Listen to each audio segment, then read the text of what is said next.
খুলনার রামপালে তাপবিদ্যুৎ কেন্দ্র এখন সুন্দরবনের জন্য বড় হুমকি হয়ে উঠেছে। Centre for environmental and geographic information services GEGIS পরিচালিত গবেষণা বলছে বিদ্যুৎ কেন্দ্রটি সুন্দরবন অঞ্চলের পানি, মাটি, বায়ু দূষণ ঘটাচ্ছে মাত্রাতিরিক্ত হারে।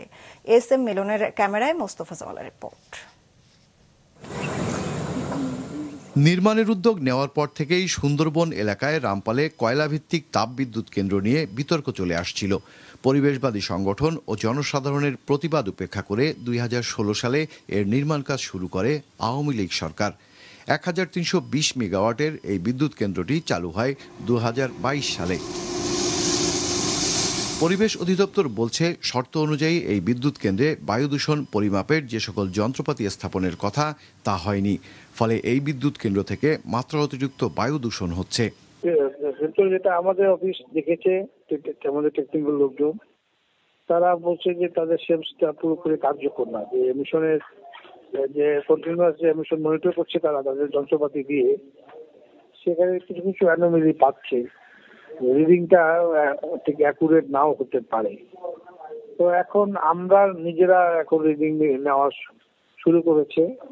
কেবল বায়ু দূষণ নয়, centre for environmental and geographic information services CGIS এর সাম্প্রতিক গবেষণা রিপোর্ট বলছে, বিদ্যুৎ কেন্দ্রটি চালুর পর থেকেই কয়লা পরিবহনে দূষিত হচ্ছে সুন্দরবন এলাকার নদী ও বন।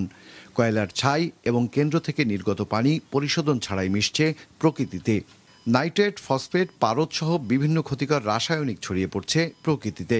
সাম্প্রতিক গবেষণায় দেখা যাচ্ছে যে পানিতে যে মাছের যে রেণু থাকার কথা প্রতি লিটারে, আগে যেখানে প্রায় 2200 থেকে 2500 মতো মাছের বিভিন্ন পোনা পাওয়া যেত, সেটি নেমে এখন 700-800-তে নেমে এসছে। আর সুন্দরবন এবং তার আশপাশের প্রধান কারণ হচ্ছে ইতিমধ্যেই দেখা যাচ্ছে যে বিভিন্ন হেভি মেটাল পানিতে বাড়ছে স্বাভাবিকের তুলনায়। পরিবেশ নিয়ে আন্দোলনকারীরা অভিযোগ করছেন, কেবলমাত্র রাজনৈতিক উদ্দেশ্যে পরিবেশের জন্য এমন একটি ক্ষতিকর প্রকল্প সুন্দরবন উপকূলে চালু করা হয়েছে। এখানে চিন্তার জায়গা ছিল হচ্ছে যে বিগত সরকারের ক্ষমতায় থাকা, তাদের ক্ষমতা পাকাপোক্ত করা, তাদের প্রভুদের খুশি করা, এই সমস্ত বিবেচনায় এই প্রকল্পটি নেওয়া হয়েছিল। এবং যে চুক্তির মাধ্যমে নেওয়া হয়েছে, সেই চুক্তি হচ্ছে একেবারে বলা চলে যে শতভাগ আমাদের দেশের বিরুদ্ধে, রাষ্ট্রের বিরুদ্ধে। নবায়নযোগ্য জ্বালানি নিয়ে কাজ করা সংগঠনগুলো বলছে, পরিবেশ ও সুন্দরবনের ক্ষতি রোধে দ্রুত 16,000 কোটি টাকা ব্যয়ে নির্মিত এই বিদ্যুৎ কেন্দ্রটিতে বসাতে হবে সব ধরনের ETP।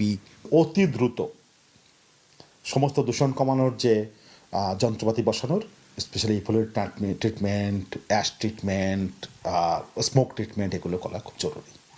এবং কুলিং টাওয়ার বসানো খুবই জরুরি, ফার্স্ট স্টেপ। সেকেন্ড, আমার রামপাল পাওয়ার প্ল্যান্টে যদি 935 একর জায়গা এখানে নিয়ে থাকে, বাকি আমাদের আরও এখনও 1000 একরের মতো জায়গা এর বাইরে আছে। সেখানে যত দ্রুত সম্ভব সোলার পাওয়ার প্ল্যান্ট বসানো এবং উইন্ড পাওয়ার প্ল্যান্ট বসানোর উদ্যোগ নেওয়া উচিত। 3 নম্বর, ভবিষ্যতে কোন জায়গায় গিয়ে রামপাল পাওয়ার প্ল্যান্ট বন্ধ করে দেব তার একটা পরিকল্পনা এক্ষুনি প্রণয়ন করা উচিত। রামপাল বিদ্যুৎ কেন্দ্র সহ দেশে বর্তমানে 7টি কয়লাভিত্তিক বিদ্যুৎ কেন্দ্র রয়েছে। পরিবেশ প্রতিবেশ রক্ষায় যা দ্রুততম সময়ে বন্ধের সিদ্ধান্ত নিতে হবে বলছেন বিশেষজ্ঞরা।